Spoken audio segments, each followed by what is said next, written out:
Hello les freelancers et les freelanceuses, j'espère que vous allez bien, j'espère que vous allez très bien. On se retrouve aujourd'hui dans cette nouvelle vidéo pour parler d'un sujet hyper important. On va parler des obligations et en l'occurrence des obligations légales du freelance et du freelancing. Donc n'hésite pas à prendre des notes parce que les informations que je vais te donner dans cette vidéo sont hyper importantes pour ton activité et surtout pour t'éviter les problèmes.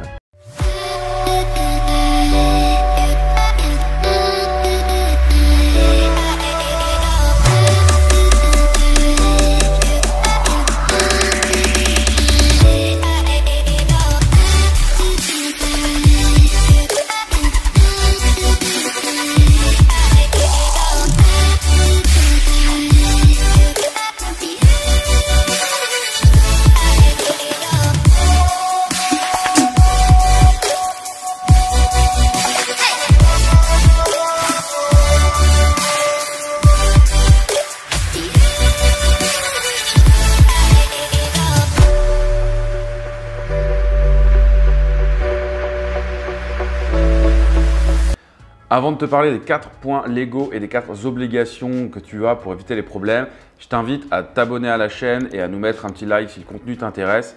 N'hésite pas également à regarder dans la description de la vidéo, tu as un lien pour avoir accès à des formations gratuites qui vont t'aider, que ce soit dans la création de ton activité ou dans le scaling de ton activité si tu es déjà freelance.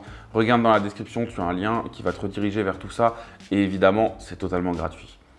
Alors, les obligations du freelance, très important parce que si tu veux éviter les problèmes et si tu veux bien être couvert dans ton activité, il faut que tu fasses attention à ces différents points.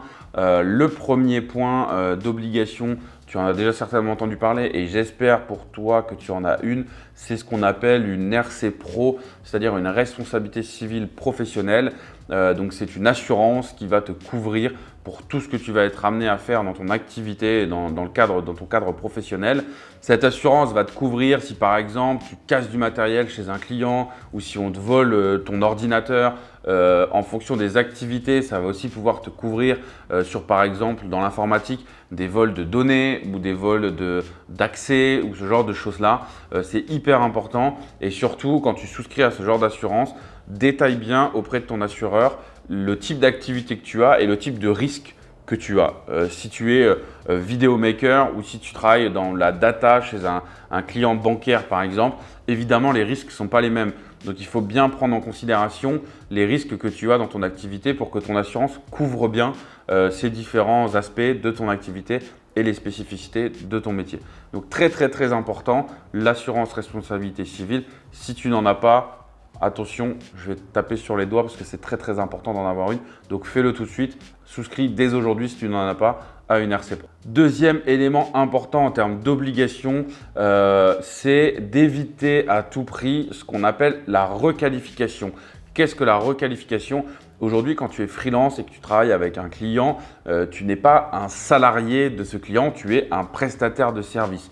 Le risque de la requalification, c'est qu'en fait, cette prestation de service soit considérée par la justice comme en fait du salariat déguisé. Rappelle-toi, on a entendu parler de ça il y a quelques temps avec Uber qui en fait a été amené à devoir requalifier ses chauffeurs parce que en fait, ils avaient des liens de subordination avec la plateforme qui leur mettaient beaucoup de contraintes et qui du coup les faisaient sortir d'un cadre, on va dire, de prestataire de service et qui rentraient dans un cadre plutôt de salariat. Donc, si l'affaire t'intéresse, regarde un petit peu dans les médias, tu vas trouver les infos là-dessus. Mais dans le monde du freelancing, que ce soit dans l'IT ou autre, la prestation de service de manière générale, il faut faire très attention si tu as un seul client et que tu travailles tous les jours au même endroit à ne pas tomber dans cette requalification. Comment éviter cette requalification ? Par exemple, ce n'est pas à ton client de valider tes congés. Tu as un prestataire de service. Évidemment, il faut le faire en bonne intelligence. Tu ne vas pas planter le projet ou la mission en plein dans le rush parce que tu as envie de partir une semaine au Baléares.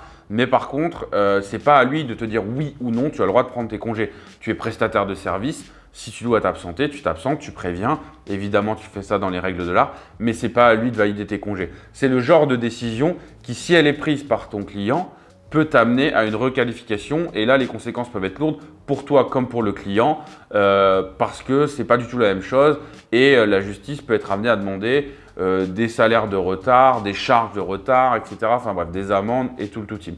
Donc bien faire attention à cet aspect-là, la requalification.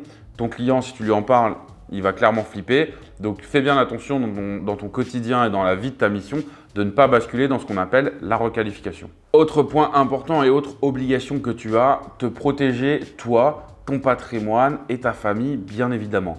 Alors pourquoi je te parle de cet aspect-là? Parce que je sais que beaucoup d'entre vous, à mon grand regret, et j'ai fait une vidéo là-dessus, je te mets le lien juste au-dessus si tu veux avoir mon avis sur la micro-entreprise, mais je sais que beaucoup d'entre vous optent pour cette option de l'auto-entreprise ou la micro-entreprise désormais. Clairement, attention, parce qu'il n'y a pas de distinction entre l'entreprise et toi, c'est la même personne. Et du coup, ton patrimoine, ta famille, tes revenus, toi, tu peux être en danger si demain tu as des problèmes. Je te donne un exemple bête. Tu perds énormément de données pour un client ou tu crées une faille de sécurité chez un client. Il t'attaque en justice, tu es déclaré coupable, tu te retrouves à avoir plusieurs milliers, centaines de milliers d'euros d'amende à régler. C'est toi à titre personnel, c'est ta famille, c'est ta femme, c'est ta maison qui peuvent entrer en compte dans le paiement de ces amendes. Donc très très important, mettre en place ce qu'on appelle une insaisissabilité sur ton patrimoine et notamment sur ta résidence principale pour éviter que demain tu aies des problèmes et qu'on puisse potentiellement saisir ta maison. Donc protège-toi, protège ton patrimoine. C'est un document qui se fait chez le notaire, c'est très simple à faire, mais fais-le parce que ça te protégera. Il faut prendre ces décisions tant que tout va bien, parce que quand tout va mal, il est trop tard. Donc pense bien à te protéger sur ces aspects-là, c'est très important. Et si demain, je ne te le souhaite pas, mais si demain tu as des soucis, eh ben, tu pourras te dire qu'au moins tu as mis les bonnes choses en place. Et enfin, quatrième et dernier point, et ce n'est pas non plus des moindres, c'est la partie juridique et la partie contractuelle. Je sais que beaucoup d'entre vous ne font pas forcément ces choses-là de manière très très carrée, à tort, parce qu'aujourd'hui, c'est des sujets très importants avec vos clients. Alors, les plateformes aujourd'hui permettent de pallier certains aspects là-dessus, mais aujourd'hui, tes conditions générales de vente, tes contrats, tes devis, tout ça doit être aux normes. Je vais faire une vidéo qui va parler justement de toutes ces obligations à avoir dans un contrat, dans un devis, dans une facture. Donc n'hésite pas à t'abonner à la chaîne pour ne pas rater les prochaines vidéos, puisqu'il y a une vidéo qui va sortir spécialement là-dessus. Mais aujourd'hui, tu te dois d'avoir une documentation. Donc j'entends par là devis, contrat, facture et conditions générales de vente qui sont carrés et béton parce que c'est ça qui va te couvrir demain si tu as un impayé, si tu as un problème dans une prestation de service, si tu as un problème avec un client. C'est ces documents-là qui vont faire foi et la plupart du temps, ces documents ne sont pas au carré et ça, c'est réellement un problème. Donc, si tu rejoins la communauté We Are Freelancer, sache que nous, on donne à nos adhérents des templates, les outils pour justement pouvoir avoir les bonnes choses. On a une équipe de juristes qui accompagne également les membres de la communauté sur ces sujets-là. Mais il faut absolument que tu sois carré sur ces documents-là parce que c'est ce qui va te couvrir en cas de problème. Voilà pour cette vidéo sur les obligations. J'espère que tu as bien pris note de tout ça et que dès demain, tu seras carré sur tous ces sujets. Donc n'hésite pas à t'abonner à la chaîne et à nous mettre un like, ça nous donne du baume et de l'énergie pour créer encore plus de contenu. N'hésite pas également à regarder dans la description, il y a un lien vers la formation gratuite pour créer ou scaler son activité de freelance, totalement gratuit. N'hésite pas à regarder, beaucoup de contenu pour toi là-dedans.